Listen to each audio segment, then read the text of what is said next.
Assalamualaikum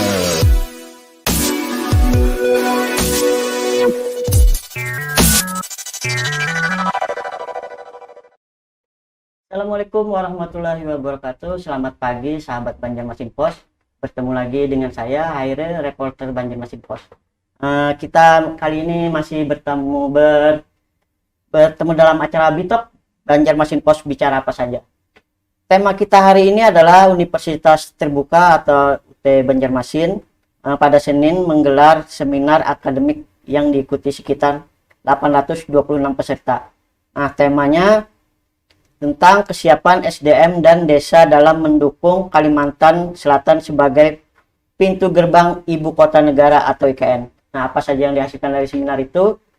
Ini kini telah hadir dua narasumber yang spesial untuk membahas hal tersebut, yakni Profesor Dr. Hanif Nurholis MSI, Ketua Senat Universitas Terbuka Pusat. Selamat pagi Pak. Selamat datang pagi. di Banjarmasin. Hadir juga Dr. Andes Ahmad Mawarni SPD, Ketua Ikatan Alumni UT Banjarmasin atau staf ahli Bupati Kabupaten Baritokwala. Mungkin bisa ada alat atau gimana nih Bang? Selamat pagi juga Pak. Iya, makasih Ahmad Mawarni. Oh, Ahmad Mawarni Pak ya? Iya, Ahmad Mawarni SPD. MPD. Ya mungkin Pak terkait dengan seminar yang baru saja dilaksanakan nih Pak, mungkin ke Pak, saya menyebut Pak Profesor Payat nih. Mungkin Silakan, mengapa nih Pak desa dinilai penting untuk mendukung Kalimantan Selatan sebagai pintu gerbang ibu kota negara nih Pak? Terima kasih. Jadi para pemirsa semuanya, desa ini kan sebetulnya adalah dalam struktur pemerintahan ya, itu yang paling bawah dan paling ujung. Dan pemerintah desa itu sebetulnya yang langsung berhubungan dengan rakyat. Iya. Kalau di atas itu kan masih menggantung, artinya dia tidak langsung ke rakyat ya. Tapi kalau pemerintah desa itu kan langsung ke rakyat. Oleh karena itu ya, jadi kalau dari sisi organisasi ya, dari sisi organisasi pemerintahan, maka memang pemerintah desa itu yang langsung berhadapan dengan rakyat. Oleh karena itu logikanya dulu ya. Logikanya itu maka pemerintah desa itu yang paling tahu keadaan rakyat Indonesia yang sebenarnya. Ya, karena sehari-hari itu kan berhadapan dengan rakyat ya. Rakyatnya bekerja apa, kegiatannya apa, sekolahnya itu sampai di mana, gitu kan. Itu kan pemerintahnya sebetulnya gitu. Itu logikanya. Hanya problemnya pemerintah desa itu secara faktual itu urusan-urusan yang diberikan kepada pemerintah desa itu tidak seperti itu. Nah, ini kan faktanya. Tetapi logikanya itu memang pemerintah desa itulah yang sebagai ujung tombak ya, untuk menyejahterakan rakyat, untuk mencerdaskan rakyat itu pemerintah desa. Jadi kalau misalnya tema seperti itu memang sangat tepat. Itu adalah memang pemerintah desa itulah seharusnya yang punya fungsi tugas untuk meningkatkan SDM itu sebetulnya pemerintah desa itu. Saya kira itu ya. Pak, ini apakah berlaku untuk semua desa atau hanya desa yang berdekatan dengan IKN saja Pak? Semua ya. Semua ya Pak. Jadi kalau Undang-Undang Nomor 6 Tahun 2014 tentang desa itu kan berlaku seluruh Indonesia ya. Nah ini kan kalau konteksnya IKN itu kan bisa jadi semacam afirmasi. Jadi kebijakan afirmasi, kebijakan dari mungkin sebaiknya ya, karena sekarang kan belum nampak ya mungkin sifatnya itu dalam bentuk apa saran ya barangkali ya. Nah ini pemerintah pusat, provinsi yang ada di pemerintah provinsi yang ada di Kalimantan ini ya, ada provinsi apa namanya Kalimantan Selatan, Kalimantan Timur, Kalimantan Utara, dan Selatan itu ya. Itu membuat kebijakan afirmasi, saya kira itu penting ya. Juga pemerintah kabupaten kota. Nah, kebijakan afirmasi, kebijakan yang memberikan satu semacam khusus gitu ya. Ada satu pembiayaan khusus untuk desa-desa di Kalimantan Selatan, Kalimantan Timur, Kalimantan Utara itu untuk didukung melebihi dari desa yang lain. Dalam rangka adalah untuk mendukung gitu ya, untuk mendukung bagaimana IKN itu nanti bisa didukung oleh satu SDM yang mumpuni dan itu dimulai dari desa. Saya kira itu barangkali. Tetapi kalau undang-undang itu berlaku seluruh Indonesia. Ya. Pak, apa yang dapat dilakukan UT Pak untuk mendukung kesiapan desa tersebut? Kalau UT itu kan bergerak di bidang pengembangan SDM, khususnya adalah untuk meningkatkan kualifikasi pendidikan ya. Jadi UT memang sangat strategis, baik sendirian maupun berkolaborasi.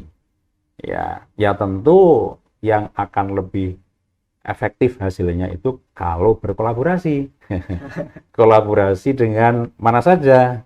Ya tentu dengan ikatan alumni, dengan pemerintah desa sendiri, dengan pemerintah kabupaten kota, dan dengan pemerintah provinsi. Dan tidak lupa lagi juga dengan para korporasi-korporasi, yaitu perusahaan-perusahaan ya yang sekarang itu banyak ya, ada perusahaan tambang, ada perusahaan minyak, ada perusahaan batu bara ya, ada mungkin hutan itu kan.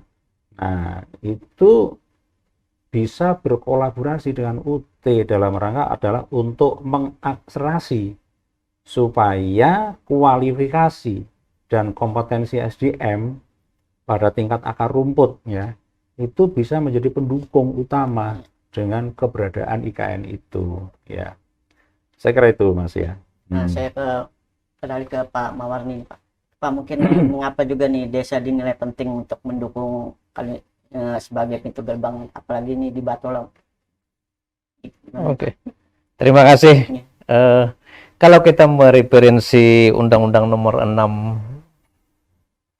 tahun 2014 tentang desa, nah di sana desa itu merupakan kesatuan masyarakat hukum yang memiliki batas wilayah yang berwenang untuk mengatur dan mengurus pemerintahan kepentingan masyarakat setempat berdasarkan prakarsa masyarakat, hak asal-usul, dan atau hak tradisional yang diakui dan dihormati dalam sistem pemerintahan Negara Kesatuan Republik Indonesia.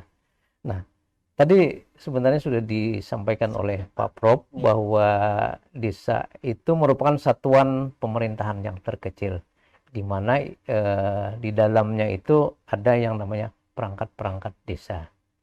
Artinya perangkat-perangkat desa itu membantu kepala desa dalam rangka melaksanakan tugasnya untuk mensejahterakan warganya dan juga melayani masyarakatnya semaksimal mungkin di wilayah desa dimaksud.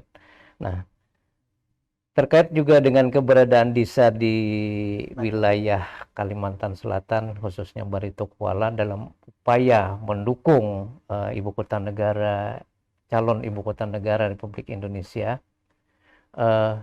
sebenarnya potensi desa khususnya di Kabupaten Barito Kuala kami lumayan ya banyak lah. Salah satunya adalah produksi pangan, beras atau produksi padi. Produksi padi di Barito Kuala itu merupakan salah satu penyumbang beras terbesar di Kalimantan Selatan, yang intinya apabila sudah berkelebihan di Kalimantan Selatan otomatis dapat dikirim lebih lanjut, didistribusikan lebih lanjut ke ibu kota negara. Nah, juga salah satunya adalah penghasil ternak begitu, dalam rangka memenuhi kebutuhan daging di Kalimantan Selatan khususnya. Barangkali itu dulu. Pak, sebagai ketua alumni IT nih Pak, apa yang dilakukan UT, maksudnya apa yang dilakukan UT untuk mendukung kesiapan desa tersebut Pak? Oh, jadi begini, UT yang didirikan tahun 1984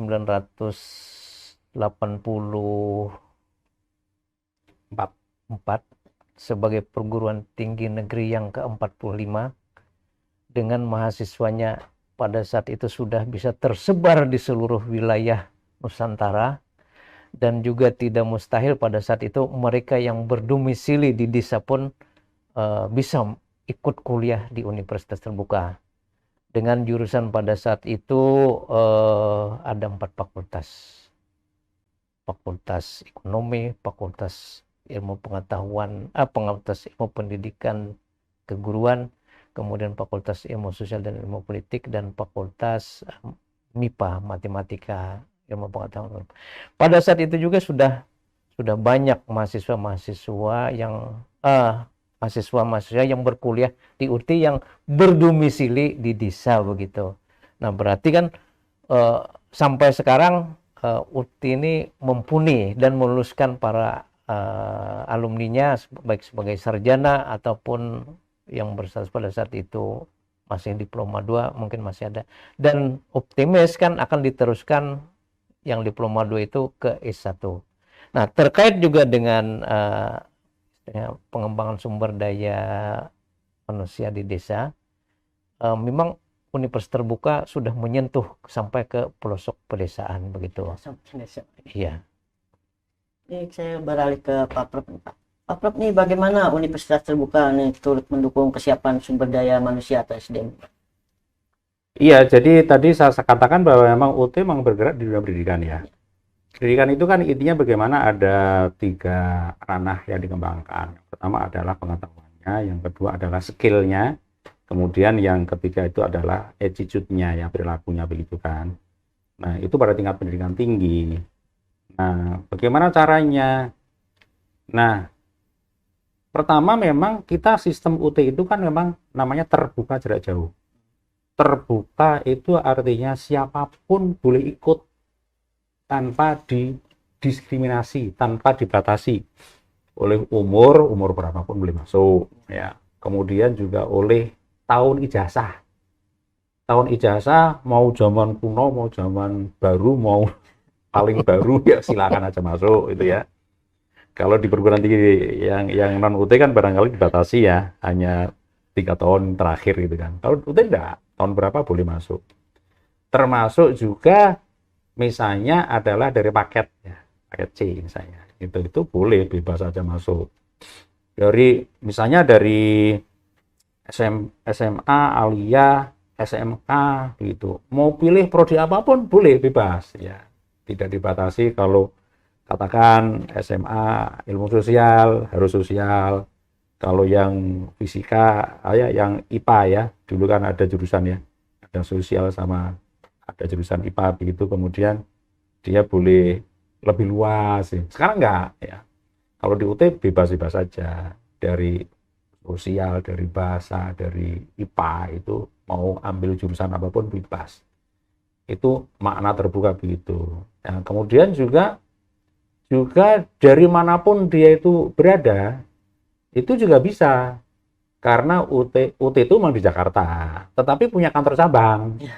Kantor cabangnya itu ada 39 tempat, mulai dari Aceh sampai Papua.